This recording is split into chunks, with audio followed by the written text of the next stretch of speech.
She's still laughing.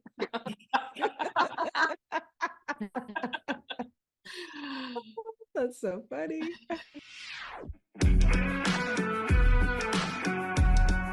Welcome to 5 Lemons Left. We're the real stuff, the lemons making lemonade. So pucker up because we're going to be discussing our life's lessons and the nitty-gritty details of our spiritual journeys.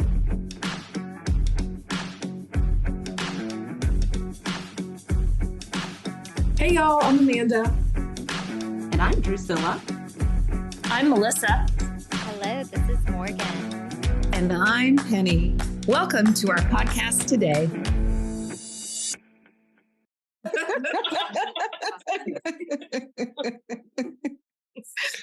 Oh, hello everybody. I am so happy to be back. I missed 3 episodes with my beautiful lemonettes, and I really, really missed them. We missed you too, Amanda. Thank you. So happy you're back. Me too. I got to listen to the episodes that I missed, which was really nice. The reason that I was gone is my mother passed away unexpectedly, and that was on October the 6th. And I do want to talk about what I'm going through, the grieving process, all of that, because I think that is a spiritual journey in itself. Yeah. And it's also, a little bit heavy. So I would like to start just a little bit lighter by asking a couple of questions. I want to start with Drusilla because she talked about a film that she was making, Loyalty Over Everything. And I was listening to that episode and I wanted just to hit pause and go, tell me what the story is about. So we went through that whole episode and I don't know really what the storyline is. So Drusilla, please tell me. So curious. Yes. So it's about a hip hop music promoter who lived a lesbian lifestyle. And at 31 years of age, she passed away at the beginning of COVID. The big deal about the ending of her life is that they never tested her for COVID. Yes. So, there's so many stories, similar stories of people, transitioning in hospital environments by themselves, hospital staff not knowing what to do, how to even respond to family members, so it's just this whole debacle of what happened the first few months of 2020 and her life intertwined in that. And the story was so compelling to me because it's already a unique situation because the hip hop industry is so misogynistic. Yep. And her being a lesbian, she was always caught with between the lines of she's a female, of course, but she's in that world and she's kind of carrying a masculine energy in ways, and it's just this fascinating tale of how she was being loyal to her family, loyal to her girlfriend, and trying to be loyal to the industry, and which if you when you see the film and see how it plays out, that's a part of why she put her life in danger and probably caught COVID. The prognosis going in was that she had a blood clot. And it was literally a week after we buried her that it hit the news that COVID was the cause of blood clots, in which a lot of people died because of the blood clots. And so, but yeah, it was literally her mom and her sister calling the hospital every day because nobody could be there. They let her mom go in once. And then at the end, when they know that they're going to take her off of life support, they let her dad go in. Other than that, she was there a week by herself. Oh, wow. And so the film is going to move through that till her death. Yes. So it's basically going to go from her birthday of 2020, which was January 28th, Yeah. and she passed out at a gas station on March 30th. 62 days of her life is what the movie starts out telling. So it has her doing video shoots that she shouldn't have been doing because the word was kind of already out and people were, it wasn't like wearing masks yet or anything like that, but people were scared. You know, they didn't know what to think. The hospitals had just locked things down, you know. And so it was just this time of, you know, anxiety for a lot of people. And she had posted on our family page, you know, this shit is scary. I want all of you to stay in, right? And in the meantime, she was kind of out trying to do what she did, you know.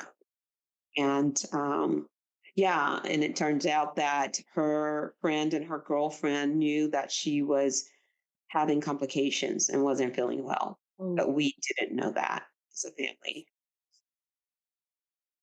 Well, and as a country, really, or as a whole globe, we didn't really know much at that point either. I think Right. it's fascinating too on a different level of all these looking back at all Mhm. this stuff, because you think like now you think, well, why were people freaking out over COVID? Because now it's like a cold. But I mean, people were dying. Yeah, by the droves. Yes. Remember those ambulances with people's, or the ice trucks with people's bodies in them? And you forget that we didn't know what was going on.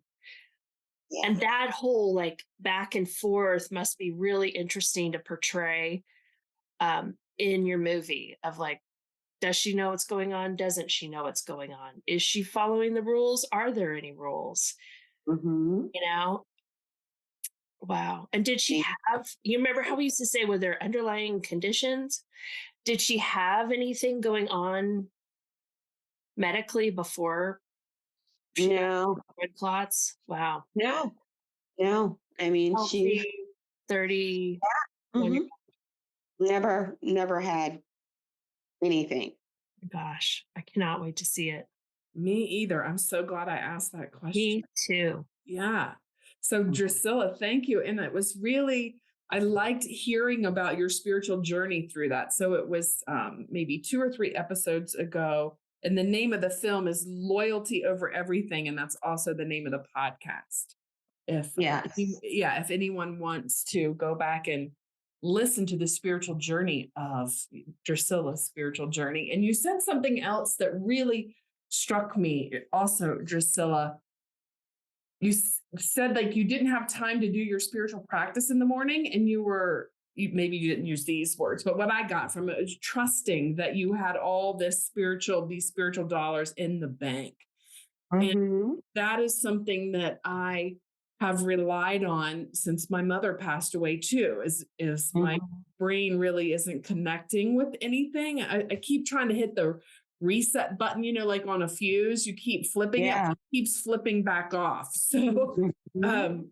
I can't quite get those wires to connect. And at the same time, I'm trusting that all of this the spiritual dollars that I have in the bank is kind of paying off.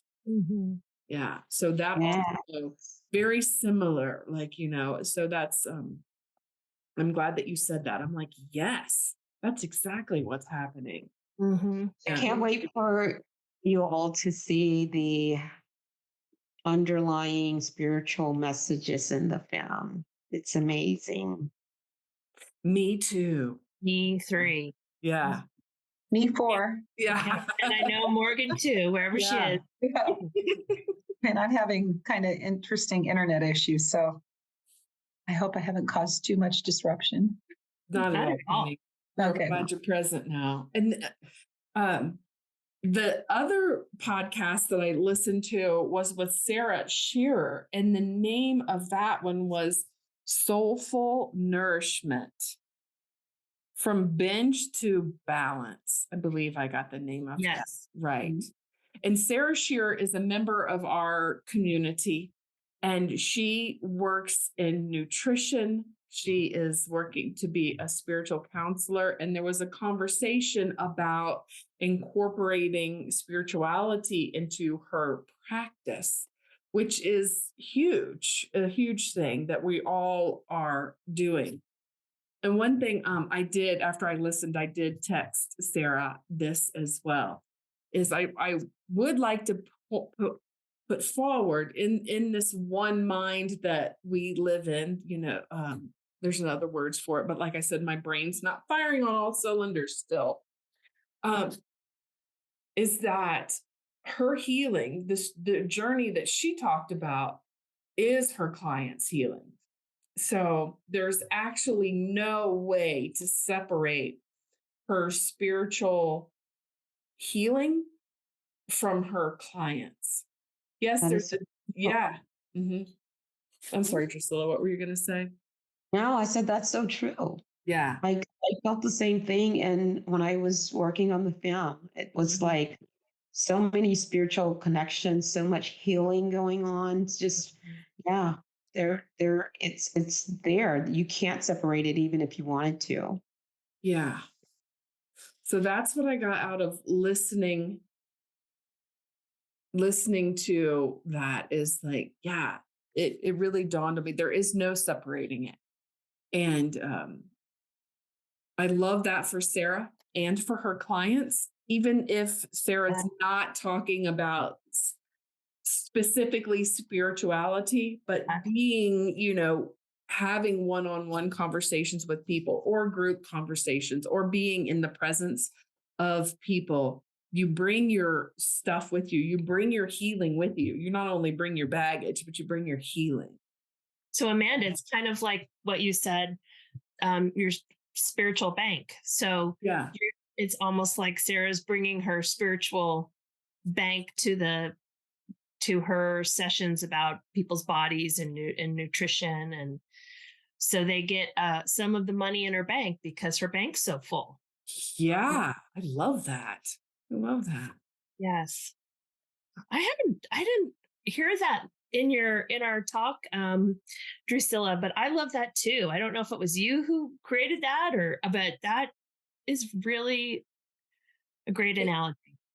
No, actually, I spoke in general, and Penny was the one that actually said it. Yes, she was the one that said, was like you had filled your bank, you had all your deposits, and yeah, she did it. Yeah, great analogy.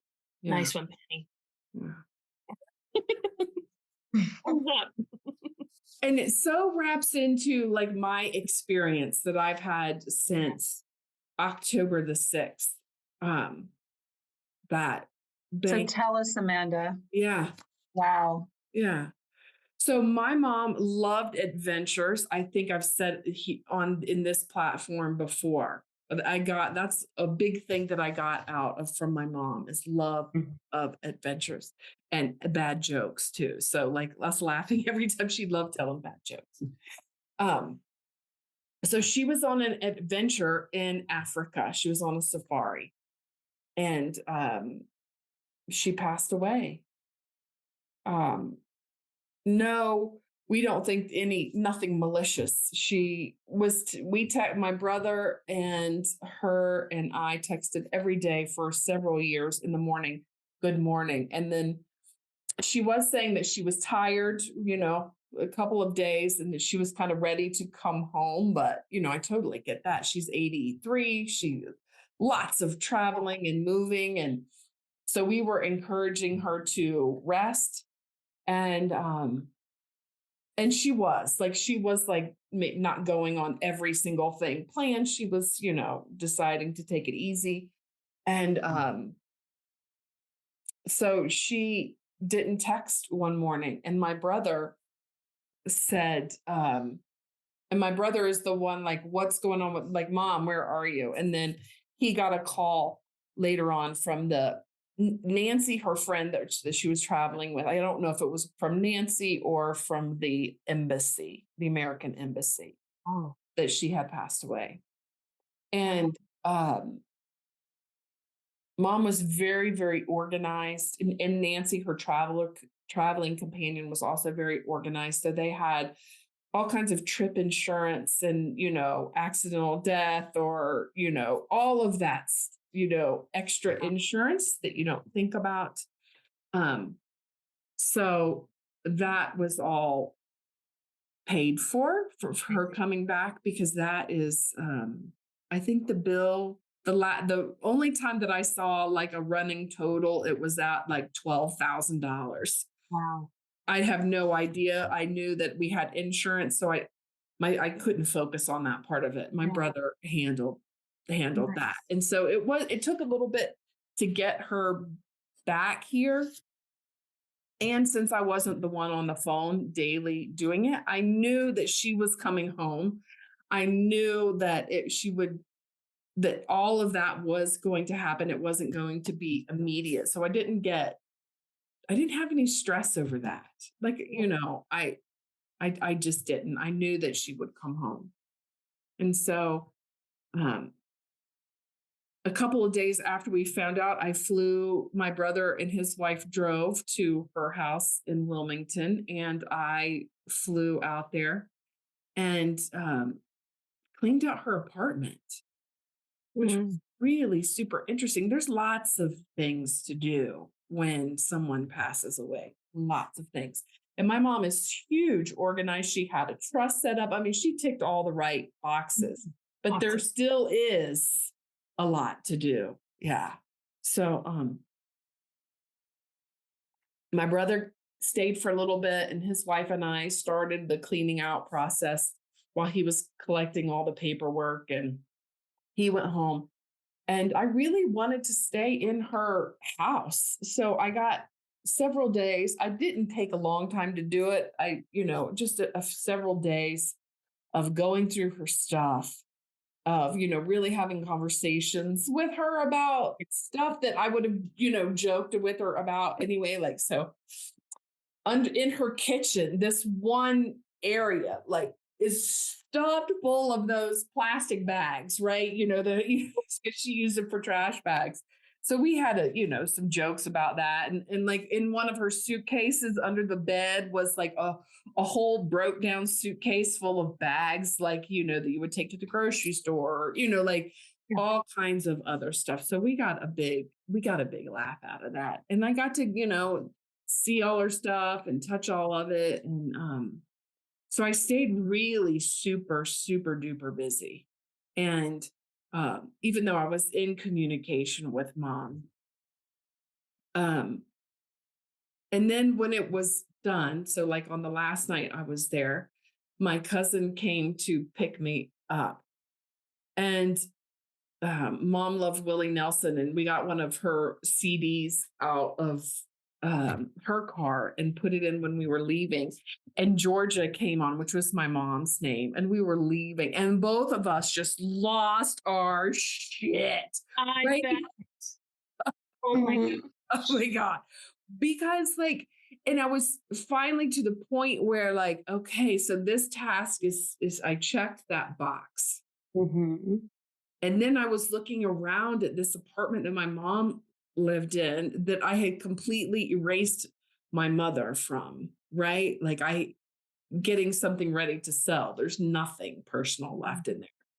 So that was when it started feeling final, right? And it's just the stage of grief. Like someone says, "How are you doing?" I'm like, I'm in the get her done stage right now, right? I don't have time for anything except getting her done. So, and is that winding down for you now that you're home? I'm going through ups and downs of that. Yeah. Yeah. So it goes from like, I got stuff to do to check all the boxes to like numb feeling. And then emotions start to come up, and I don't have a lot of heavy guilt. I went to visit my mom. I don't know if I talked about it on this podcast. Yeah. About a month before, she was going to go on her trip. And in my mind, I was like, I have been setting the intention of healing all mother-daughter stuff for Right. years, right? Because I mean, mothers, daughters have stuff. Mm-hmm. So we had a really nice visit, and I also reconnected. I did talk about this because we did a whole episode on healing high school. And so I reconnected with people from high school on that trip too. And so I had like lots of healing in that. And then when I was there cleaning out my mom's stuff, two of the people that I had reconnected with, we went out to dinner. I mean, it was just like to have this something so sudden and so life-changing happened. I can also, where I'm sitting now, I can also see how it was divinely orchestrated to be as gentle as possible, right? For however that can be. So I got to reconnect with, we went out and I enjoyed their company a lot, like the day before that I left. And so we got all that done, and I flew back here because we had no date for the funeral because we didn't know when mom was coming home. So as soon as we got the word that mom was coming home, then I arranged the funeral. And she had like, again, there's a lot to do, but my mom was so organized, and she told us that I didn't know quite the detail, but she had already purchased her where she wanted to be buried. She had already got her headstone together. She had, she had ticked a bunch of boxes. She had written a hand note somewhere in it said she did not want graveside. And she specifically said, no family, no friends, right? So, that's one less decision to make. Yes. Yeah. Wow. So, and then I organized, my brother he's really good. He's a banker, mortgage, real estate.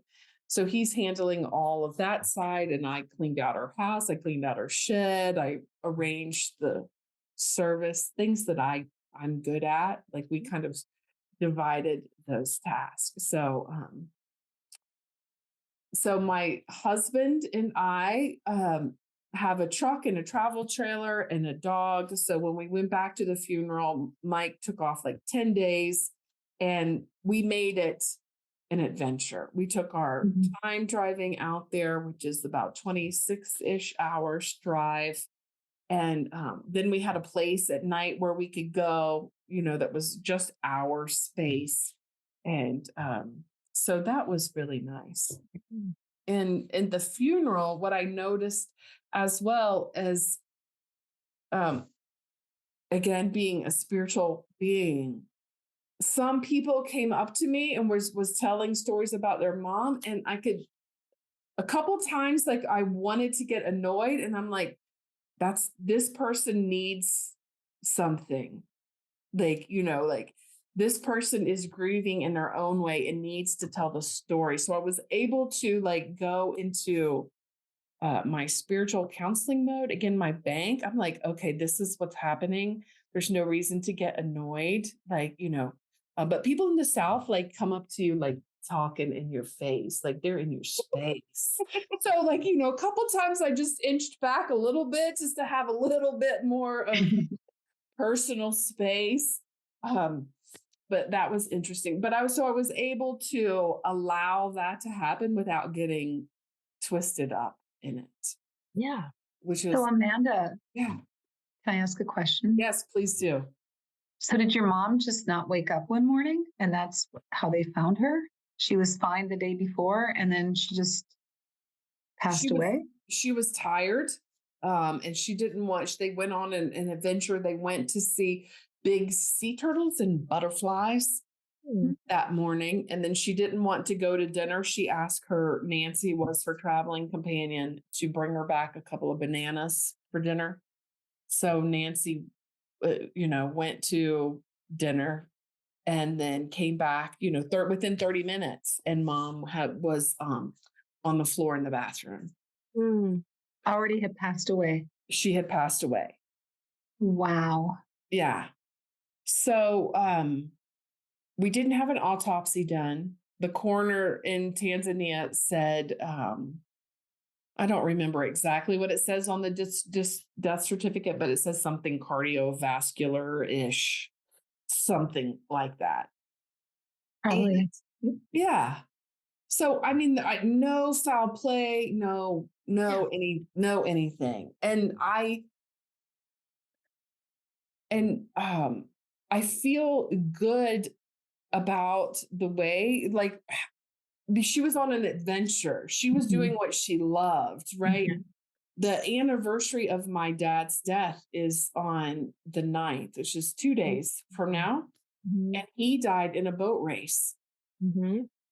And again, so they both passed away doing what they loved doing. Oh. And so I feel good about that part. And I honestly do. It's so interesting, like society's perception of what, like, I find myself when people say, "How are you doing?" I like kind of like, I check myself, like, who am I talking to? Like, is this person expecting me to go, "Oh my God, I'm crying every night. I can't believe my mom is gone." Like, go into this. And I don't feel like that. I'm super sad, right? I am sad, but I don't feel that devastation. And and like a lot of the guilt, regret, a lot of that stuff I had cleaned up already. So I'm not feeling that overwhelming. And that is not okay to talk about in normal and regular society. Like, I'm finding you don't say stuff like that to people. I mean, you can. I could.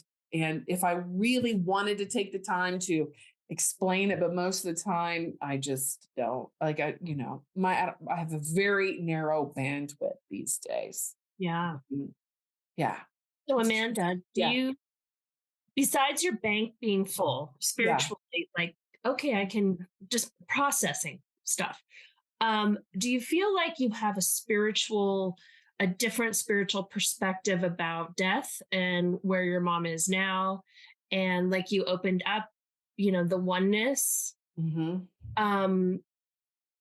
like does any of that, has that changed? And you feel like some of this, of course you're really sad and you miss her, but some of the lightness have anything to do with what you believe about death? I haven't actually pondered that. And at the same time, it must be so, because when I was cleaning out her stuff, like, I was having a conversation with her about stuff in her house. So I could feel her presence there. And I know I can still sense her presence. So I do believe that we are all connected in that, like, there's a part of her that is not in this world right now. And there's also a part of her that is connected in now a completely different way. Yeah. Yeah. So then the answer to that question would be yes. Like, I think that helped to lighten it. But I think the most of it is the lack of regret, Yeah. lack of guilt.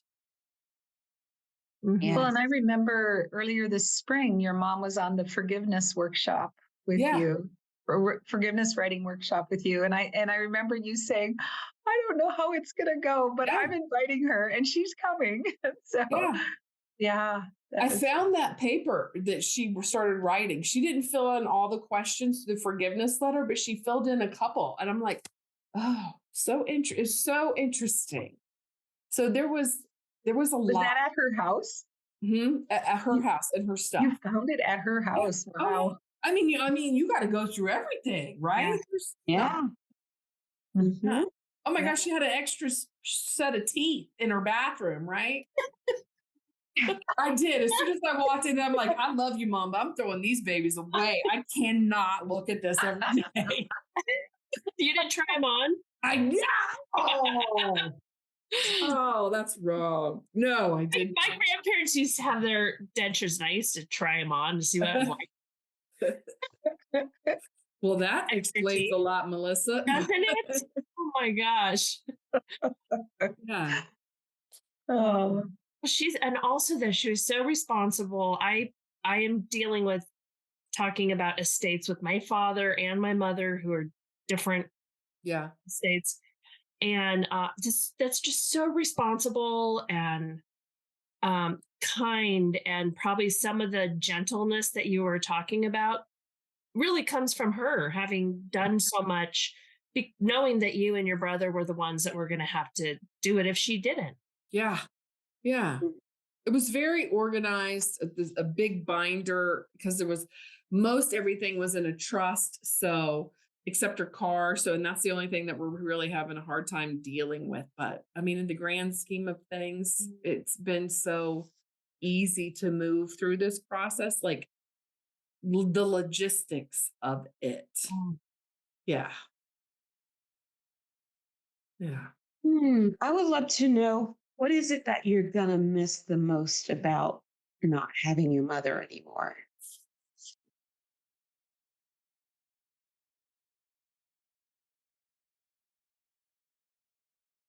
Knowing that she's there, right? Just like having a presence of that she's in Wilmington enjoying her life.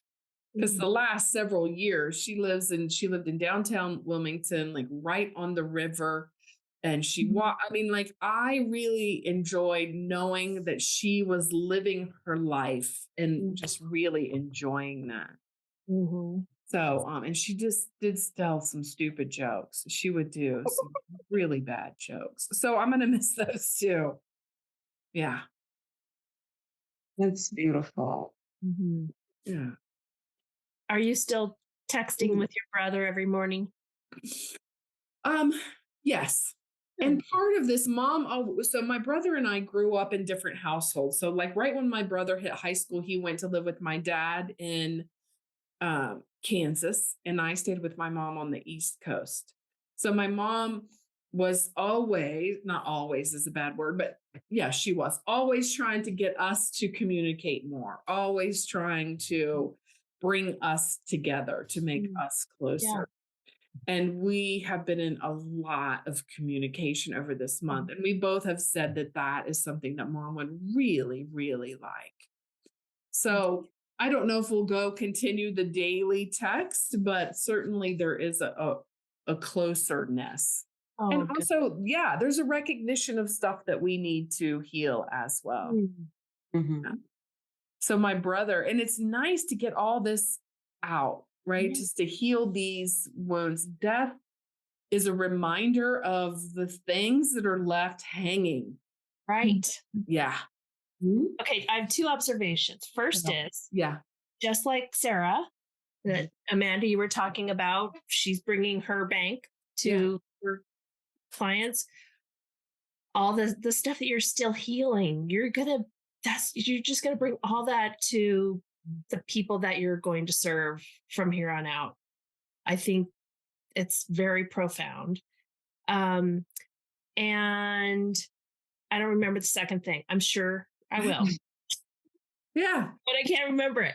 But no, it just like comes back to what you were talking about again, comes back to your spiritual bank. Oh, I know what it was. The other is like the loose ends.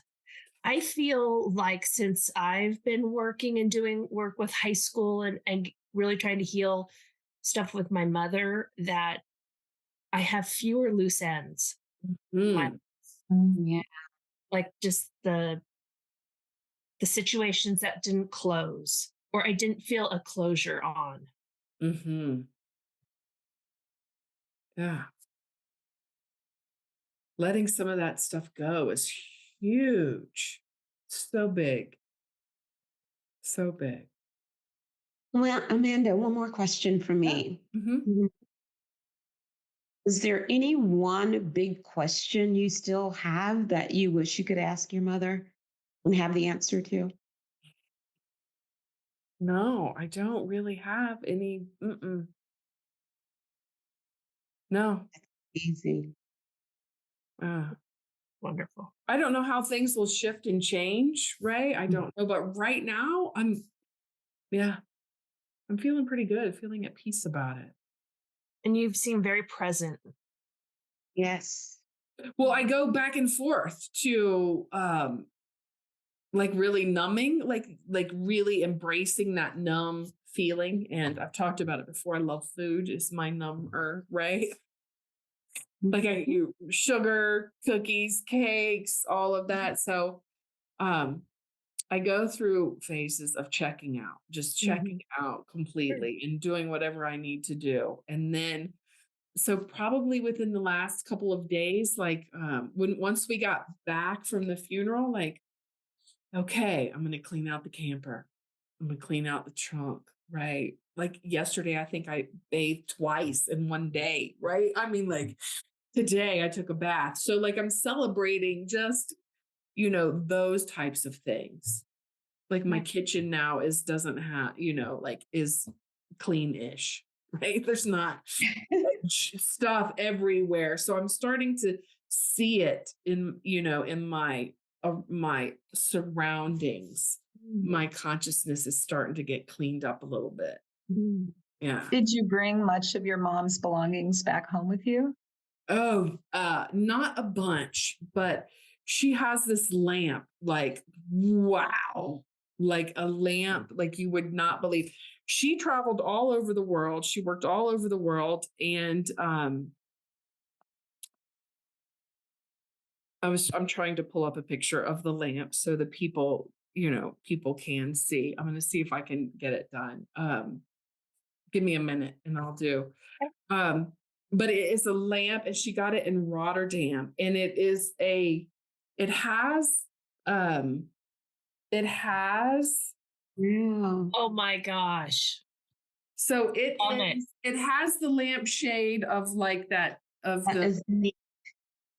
of the what's the lampshade on the leg, right? So I have that kind of lampshade, and then it has so it's gold and it's got fringe on it, and it's this woman in a seashell like driving to I don't even know what they are, porpoises or some sea creature.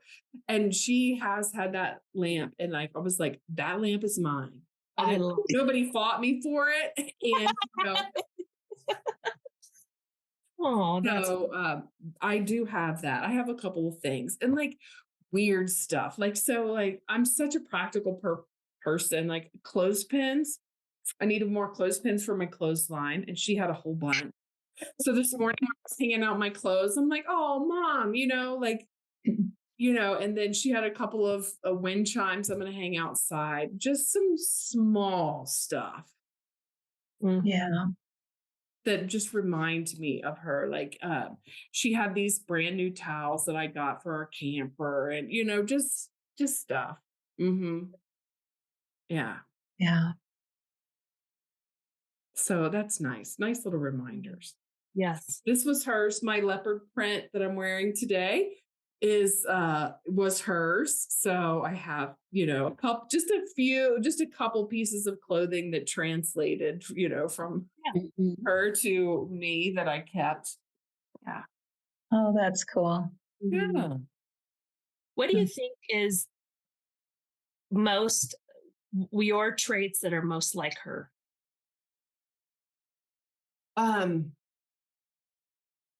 Or what did she pass down to you? Yeah, definitely my sense of adventure, right? Like, I did get that from her.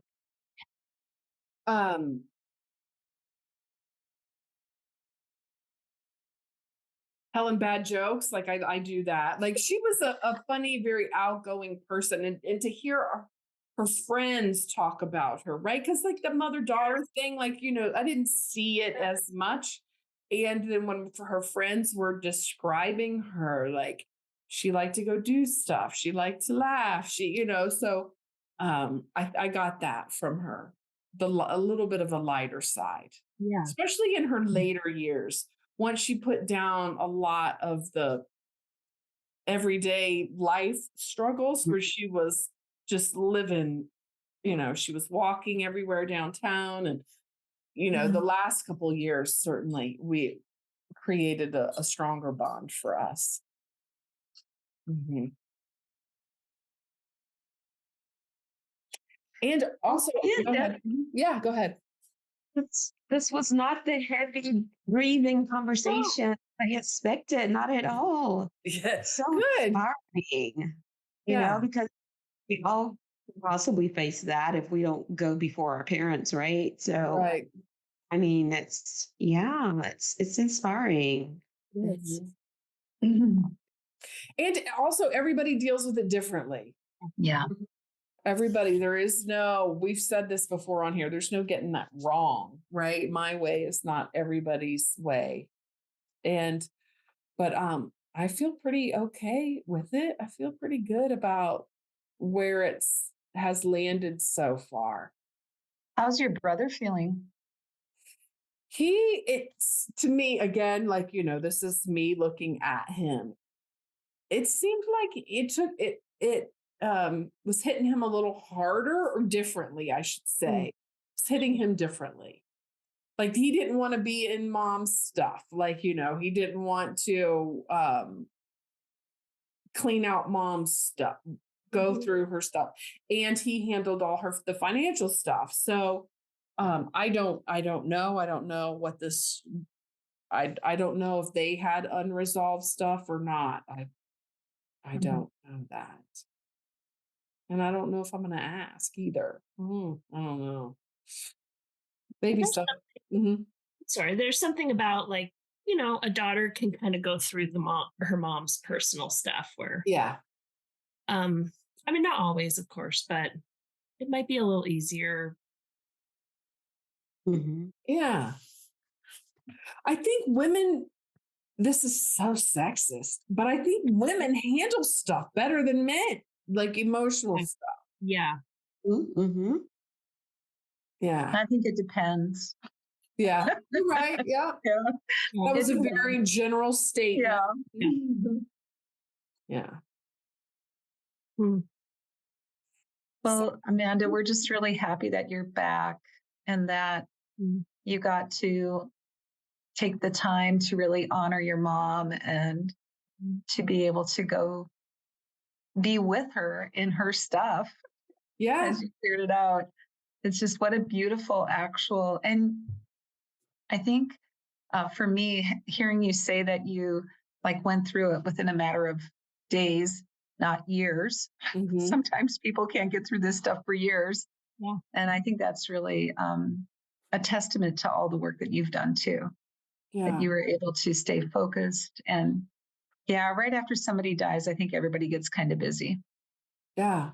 And to put that energy someplace other than crying or whatever all day long. Yeah.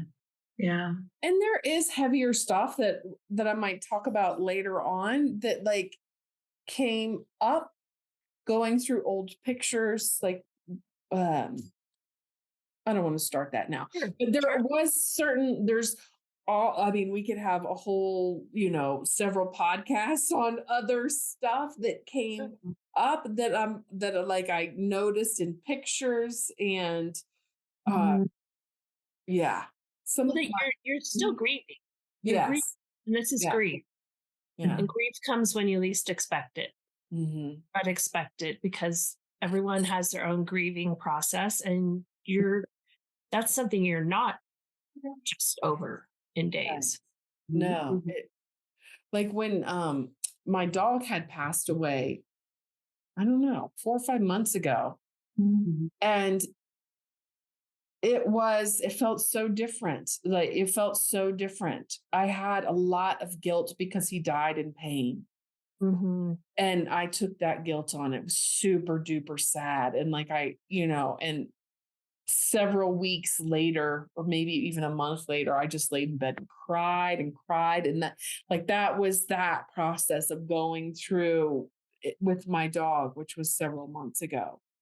So, and I remember when my grandmother died, it was like a year or two later. Like I was going through something and a picture of her, and I just sat down and I just like bawled. Like, so I know that the grieving process is not over, and there's many different layers, and there's many different, all kinds of things. And, but right now, like the whole point is to be present with what is happening right now. And that's where I am. And this, so it's about a month. Yes. Yeah. Yesterday was a month. Yeah. Wow. Yeah. Seems like it's a lot longer, right? It does. It seems like it's a lot longer. And it seems like it was a week ago, all rolled into one. Yeah. And one thing that I did differently this time too is I work for myself mainly, and I also work with the Power of Love Ministry. And Angela, who is someone that I worked with, who's a member of the Power of Love Ministry, is she at the very beginning, I was corresponding about something work related, and she says, I just want to give you full permission to step away completely. And I was like, wow. Right. I've never really done that. And then I went all in. I'm like, you know what? I'm going to put down all of my devices, all of my work, all of my responsibility. I canceled all of my appointments. Like and just, so I think that was part of it too. That's so inspiring. Yeah. It is, because like, before, when I had deaths in the past, I was, that was, I'm in the middle of my career, or, like when my dad died, that was in 2011. So I was in my career. And when I found out my dad died, I had payroll, and I'm like, I've got to take this payroll to Chesapeake. Right. Like, it was a different place to be. Stepping fully away. Wow.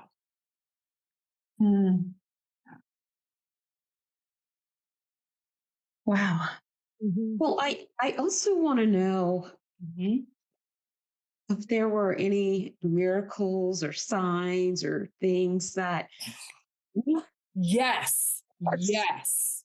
Okay. So thank you for asking that, because this is a big one. This is a big one.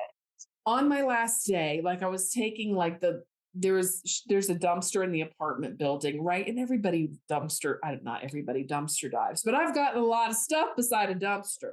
So some things like, I put because I knew people would want them. And this was, so my final day, I was just checking the last little bit off, and I was starting to feel the weight of like a quietness, right? I was starting to feel that. And I get into an elevator, and it was a man and a woman in the elevator, and the man had a suit jacket. It said preacher on it, or prayer, or I don't know, something like that. And so this couple had just got married. They were probably our age, just got married. And when I was in there, I was like, so I knew that there was something. I didn't know that they were I don't remember exactly, but I knew that they were of the praying type. And I was like, I need to ask for a prayer. I need to ask for a prayer. So I went and I took my stuff to the garbage to put beside the dumpster, and coming back, the license plate on their car said prayer, right? I'm like, okay, this is exactly what I need. So I walk over there, and now I'm going to start crying. So I walk over there, and I'm like, my mom just died. And this guy was like a big guy. And this, the woman was a little bit taller than me. And they both just like bear hug. And like he went immediately into prayer. And like, I cried, and it was amazing. That was like huge, huge, huge. And they both said that it was meant to be, that the Lord orchestrated this. I don't know if they used the word Lord, but I'm in the South, so I'm assuming that they did. And it was amazing. I really needed that. And he kept on praying until I started to calm, I started to calm down a little bit. And I have no idea what their names are. I know they just got married in Wilmington, North Carolina. And he was like, we could have got married anywhere. Was supposed to be. We were, he's like, we could have gotten married anywhere. We were meant to be in the elevator at this time, So I love it. that was huge miracle. I'm so glad that you asked that, Drusilla. Yeah. I'm glad you shared that, Amanda. Yeah. Wow. It's very moving. Yeah. Mm-hmm. Mm-hmm. And I'm sure there's other tiny little stuff too, but that was the biggest, like, I got your back, right? Yes, like you're not in this alone. And then random text from you guys, not just from my lemonettes, but from other people. Like, I'm thinking about you. It really means a lot. You wouldn't think like a random text popping up would like mean so much, but it did. And then to take a breath and to read something, and like, okay, and then to respond back to it in the nature that it was intended. The text was to convey love. The text was to convey support and to know that the other person is thinking, being thought about. That it was huge. I had no idea how big of a deal that was. And two of my friends from Virginia Beach drove down, and one of them said they were coming, and I'm like, please don't. I'm not going to have time to spend with you. And they're like, we're coming anyway. And I didn't have that much time to spend with them, and it meant so much. And to have like the 3 high school friends that I reconnected with to be at the service, like I didn't realize just how impactful that those things were. And my lovely goodie box too, full of essential oils and towels and CBD and all that lovely stuff. I'm so glad you asked that, Drusilla, because that was a big deal. Mm-hmm. Yeah. Yes. Well, thanks for sharing all that. Yeah.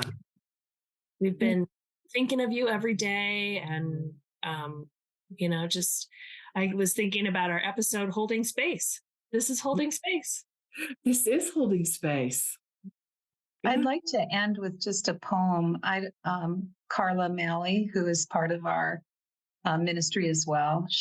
I did a training class with her once, and she shared this poem, and it's called Oneness. And I thought I would just share it with you all because it's so beautiful, and I think it goes nicely with what we've been talking about today. And so she wrote, at looking back over my life, I saw a sweetness to beginnings and a sadness to endings. I asked myself, is that true?